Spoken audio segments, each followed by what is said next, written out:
Hello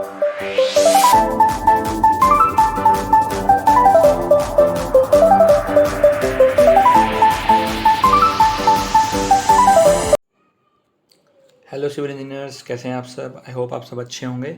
let's start our part 6 of RCC. Youth publication की book हम cover कर रहे हैं। आरसीसी सब्जेक्ट हमारा चल रहा है। So let's start. Question number first जो है हमारा 126 है।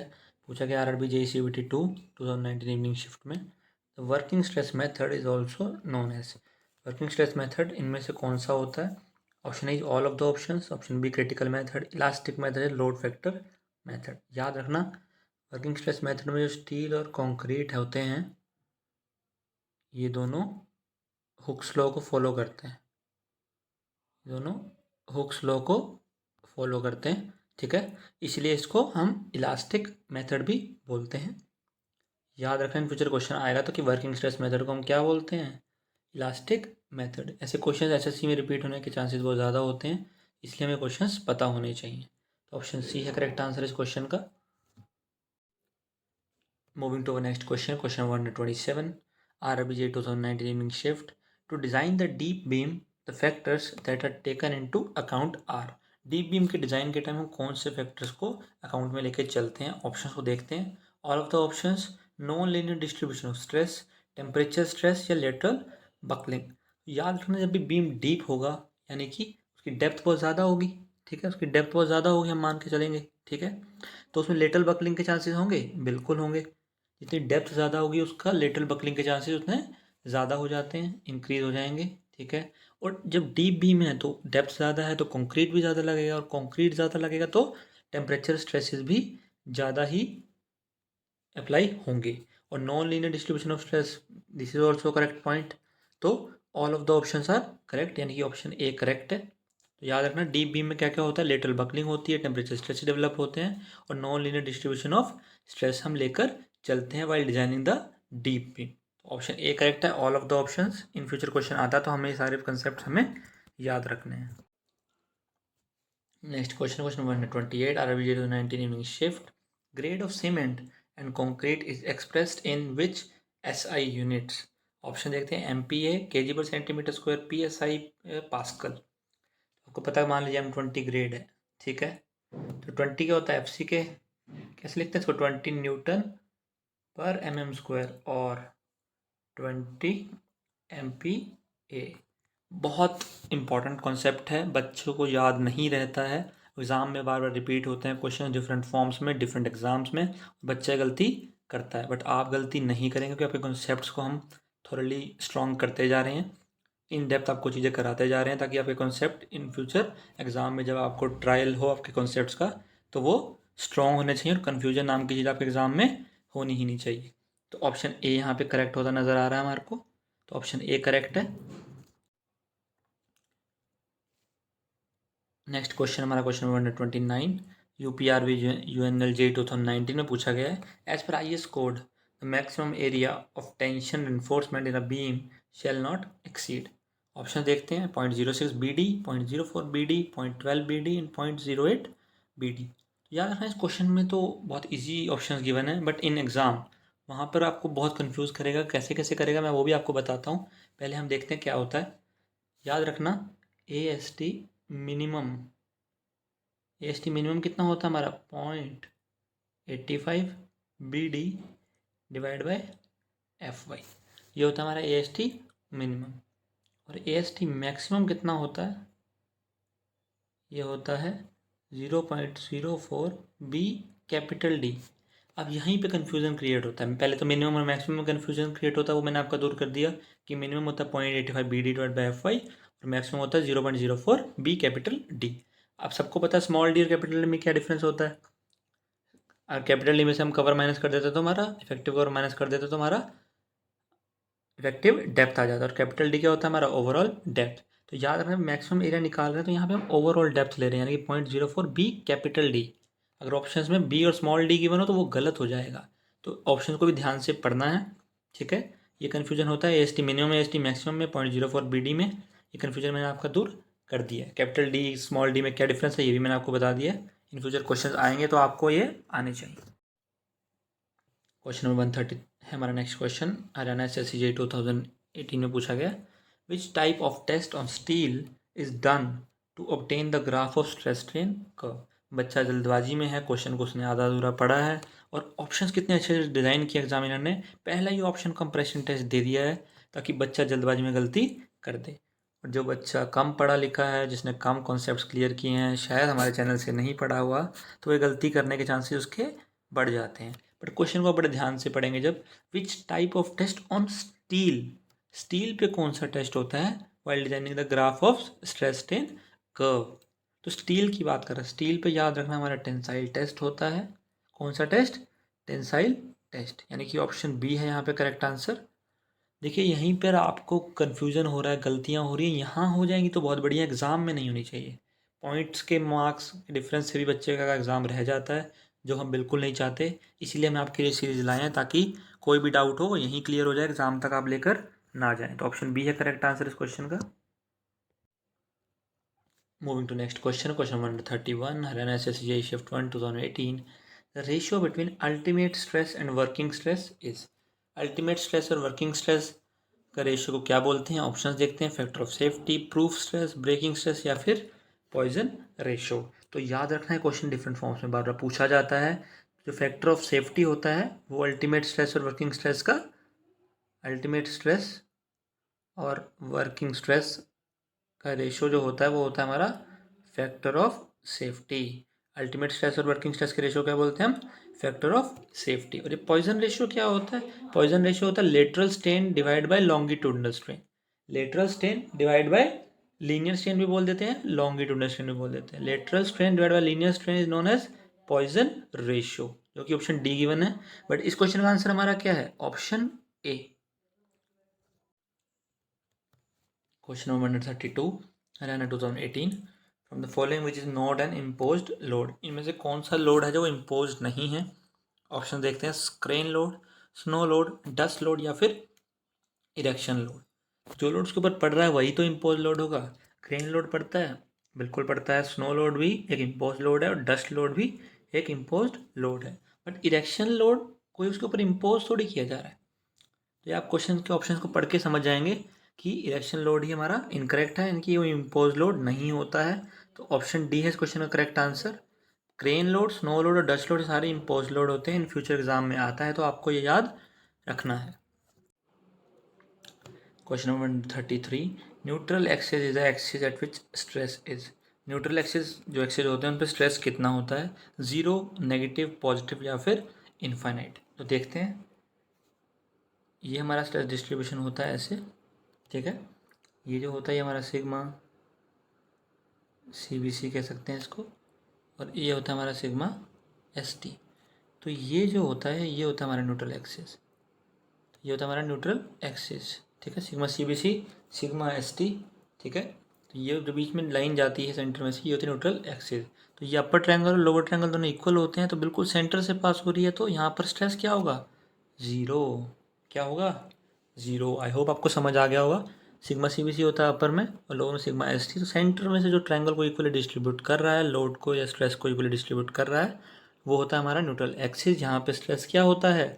ज़ीरो, यानी कि ऑप्शन ए। ये क्वेश्चन रिपीट हो सकता है, हरियाणा SSCJ में पूछा गया 2018 में, इन फ्यूचर किसी और एग्जाम में भी रिपीट हो सकता है, तो आपको ये पता होना चाहिए।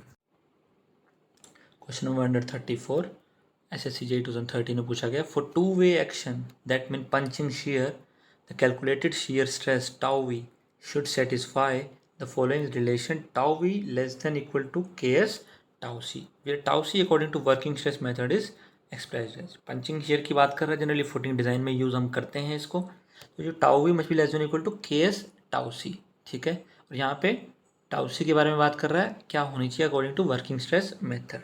तो अकॉर्डिंग टू WSM ये होना चाहिए 0.16 √FC के, और LSM के अकॉर्डिंग ये होना चाहिए 0.25 √FC के। WSM में 0.16 √FC के और LSM में 0.25 √FC के। देखिए दोनों ही ऑप्शंस गिवन है, बच्चे को कन्फ्यूजन हो सकता है। ये दोनों ऑप्शन गिवन है, मैंने आपको दोनों ऑप्शन बता दिए, WSM में कितना होता है और LSM में कितना होता है। याद रखना, WSM में 0.16 √FC के और LSM में 0.25 FC के। ऑप्शन बी है इस क्वेश्चन का करेक्ट आंसर। नेक्स्ट क्वेश्चन देखते हैं, question 135। The width and effective depth of a reinforced concrete beam are 300 mm and 500 mm respectively. The stresses induced in concrete and steel are due to applied loads of 4 Newton per mm square and steel due to applied loads are 140 Newton per mm square respectively. The material uses M15 grade concrete and mild steel. What will be the depth of neutral axis take M19? तो याद रखना हमें width given है, width given है B कितनी 300 mm और effective depth यानी कि स्मॉल डी गिवन हमें 500 mm। ठीक है, वर्किंग स्ट्रेस मेथड है, एक्स के निकालने को बोल रहा है, क्या होता है वो x इज इक्वल टू के डी। ठीक है, और k क्या होता है, k होता है MC divide by T plus MC। C क्या है सिग्मा CBC, T क्या है सिग्मा ST। और अब हमारा ग्रेड क्या है M15 ग्रेड के लिए जो सिग्मा C यानी कि सिग्मा CBC यानी कि C ये होता है हमारा 5। ठीक है, और सिग्मा ST जो है माइल्ड स्टील के लिए होता है कितना 140। ठीक है, तो वैल्यू पुट करते हैं यहाँ पे, M कितना है, M गिवन हमारे को कितना 19, तो 19 into 5 divide by 140 plus 19 into 5। अब के की वैल्यू आ गई, मल्टीप्लाई डी करना है, तो इस पूरी को हम मल्टीप्लाई कर देते हैं, कितने से कर देते हैं जी 500 गिवन हमें स्मॉल डी। जब आप इसको सॉल्व करते हैं तो आपकी वैल्यू आती है अप्रॉक्सीमेटली 202 mm यानी कि ऑप्शन बॉम्बे। आई होप आपको कॉन्सेप्ट पता होगा कि x जो है के डी के बराबर होता है, k जो होता है वो MC plus T plus MC होता है, c हमारा सिग्मा CBC होता है, t हमारा सिग्मा ST होता है, M15 ग्रेड गिवन है उसके लिए जो हमारा c होता है वो 5 न्यूटन पर mm स्क्वायर होता है, और माइल्ड स्टील के लिए हमारा सिग्मा ST 140 न्यूटन पर mm स्क्वायर रहता है। तो वैल्यू पुट करते हैं, k की वैल्यू आएगी, k से d को मल्टीप्लाई करेंगे तो हमारा x निकल आएगा at the neutral axis. Depth हमारी न्यूट्रल एक्सिस पर निकल आएगी, जिसको हम XA भी बोलते हैं। ठीक है, तो ये आ जाएगा हमारा 202 mm। ऑप्शन बी करेक्ट हो जाएगा इस क्वेश्चन का आंसर। मैंने आपको अच्छे से चीज़ें समझाई हैं, एक बार आप रिवाइज करेंगे तो आपको और अच्छे से चीज़ें समझ आ जाएंगी। Moving to next question, question number 136 SSC JEE 2011। Working stress of a material is expected to be. एक मटेरियल का वर्किंग स्ट्रेस क्या हो सकता है, equal to ultimate stress, equal to yield stress, less than yield stress या more then yield stress. ये आपको fact याद रखना है कि जो वर्किंग स्ट्रेस होता है मटेरियल का वो expected to be less than yield stress होता है। ये यील्ड स्ट्रेस से कम होता है, ना कि ज़्यादा ना बराबर ना अल्टीमेट स्ट्रेस के बराबर, ये होता है यील्ड स्ट्रेस से कम। तो ऑप्शन सी है करेक्ट आंसर इस क्वेश्चन का। आगे बढ़ते हैं, नेक्स्ट क्वेश्चन, क्वेश्चन 137 SSC में पूछा गया है, ये हमारा 2014 इवनिंग शिफ्ट में। ठीक है, factor of safety is the ratio of, factor of safety का क्वेश्चन हम पहले ही कर चुके हैं। ठीक है, वो क्या होता था हमारा sigma ultimate divide by sigma work, यानी कि ultimate stress divide by working stress. Option देखते हैं, tensile stress and working stress, compressive stress and working stress, bending stress and working stress, yield stress and working stress. अब यहाँ पे option में yield stress given है तो confuse नहीं होना है, तो yield stress and working stress इस क्वेश्चन का करेक्ट आंसर होगा, क्योंकि ऑप्शन में उसने अल्टीमेट स्ट्रेस की बात नहीं की है, इसीलिए ताकि कन्फ्यूजन ना हो। तो यहाँ पे यील्ड स्ट्रेस को ही हम अल्टीमेट स्ट्रेस मान के चलेंगे। तो फैक्टर ऑफ सेफ्टी क्या होता है, अल्टीमेट स्ट्रेस या फिर yield stress divide by working stress. तो ऑप्शन डी है करेक्ट आंसर इस क्वेश्चन का। पूछा गया SSC JEE 2014 में, बहुत इंपॉर्टेंट क्वेश्चन है, डिफरेंट एग्जाम्स में डिफरेंट फॉर्म्स में रिपीट होता है। नेक्स्ट क्वेश्चन, क्वेश्चन नंबर हमारा है 138 क्वेश्चन नंबर है ये। Partial factor of safety for concrete as per IS code. Partial factor of safety concrete के लिए पूछ रहा है और स्टील के लिए भी पूछ सकता है हमारा। ठीक है, पूछा गया SSC JEE मार्च 2017 मॉर्निंग शिफ्ट में। ठीक है, कंक्रीट और स्टील दोनों के लिए पूछा गया। तो कंक्रीट के लिए कितना होता है 1.5 और स्टील के लिए 1.15, क्योंकि स्टील हमारा स्ट्रॉन्ग होता है, उसको इतना फैक्टर ऑफ सेफ्टी की जरूरत नहीं पड़ती है, बट कंक्रीट को पड़ती है क्योंकि वो टेंशन में वीक होता है, इसलिए इसका फैक्टर ऑफ सेफ्टी भी हम ज़्यादा लेके चलते हैं। कितना 1.5, और स्टील का कितना होता है 1.15, कंक्रीट का होता है 1.5। ठीक है, तो ऑप्शन ए करेक्ट है, यहाँ पे पता होना चाहिए आपको। और ये हम LSM की बात कर रहे हैं, लिमिट स्टेट मेथड की बात कर रहे हैं। ठीक है, यहाँ पे 1.5 और 1.15 हम लेकर चलते हैं। और अगर वर्किंग स्ट्रेस मेथड की बात करते हैं, वहाँ पर क्या लेके चलते हैं, कंक्रीट के लिए 3 और स्टील के लिए 1.78। ठीक है, ऑप्शन ए यहाँ पे करेक्ट आंसर है हमारे क्वेश्चन का। अब अगर क्वेश्चन में मैं प्रॉपरली मेंशन करता है लिमिट स्टेट या फिर वर्किंग स्ट्रेस मेथड, तो आपको देखना है कि कौन सा ऑप्शन सही हो सकता है। फिलहाल हम एलएसएम के अकॉर्डिंग कर रहे हैं, तो ऑप्शन ए करेक्ट है। आगे बढ़ते हैं। Next question, question number 39, the reinforcement in RCC takes. जो आरसीसी में इन्फोर्समेंट है वो क्या बियर करता है, tensile stress, compressive stress, shear stress या फिर टॉर्सनल स्ट्रेस। यहाँ पे प्राइमरी रीज़न पूछा गया कि जिसके लिए हम स्टील को यूज़ करते हैं, इन्फोर्समेंट को यूज़ करते हैं आरसीसी में, तो हमारा कंक्रीट टेंशन में वीक होता है। 1000 ऑफ टाइम मैं आपको बता चुका हूँ, इसीलिए हमारा इन्फोर्समेंट इंट्रोड्यूस हुआ, इसलिए हमारा स्टील इंट्रोड्यूस हुआ, क्योंकि वो टेंसाइल स्ट्रेस में स्ट्रॉन्ग रहता है, इसीलिए वो टेंसाइल स्ट्रेसेस को बियर करता है, क्योंकि वो बहुत डक्टाइल होता है। कंक्रीट हमारा ब्रिटल होता है, टेंशन बियर नहीं कर सकता क्योंकि वो हमारे जैसा है। बट जो हमारा इन्फोर्स, हमें कैसे बनना है, स्टील की तरह बनना है, टेंसाइल स्ट्रेसेस को बियर करना है और हमारे आरसीसी को स्ट्रॉन्ग करना है। तो ऑप्शन ए है करेक्ट आंसर। हम वीडियोस को थोड़ा शॉर्ट रख रहे हैं, तो यहीं पे हमारा पार्ट 6 को हम एंड करते हैं। ठीक है, मैं नहीं चाहता कि बच्चों को थोड़ा बोरियत सी लगे या क्वेश्चन आप भूल जाएं, क्योंकि क्वेश्चन बहुत इंपॉर्टेंट है, कम पढ़ेंगे तो ज़्यादा याद रहेगा। फिर हम नेक्स्ट वीडियो में भी ऐसे ही कवर करेंगे ताकि आपको चीज़ें ज़्यादा मेमोराइज़ करना ईजी हो जाए। तो यहीं पे हम पार्ट 6 को एंड करते हैं। Thank you and have a nice day. Don't forget to like our channel, like the videos and don't forget to subscribe our channel as well. Thank you so much.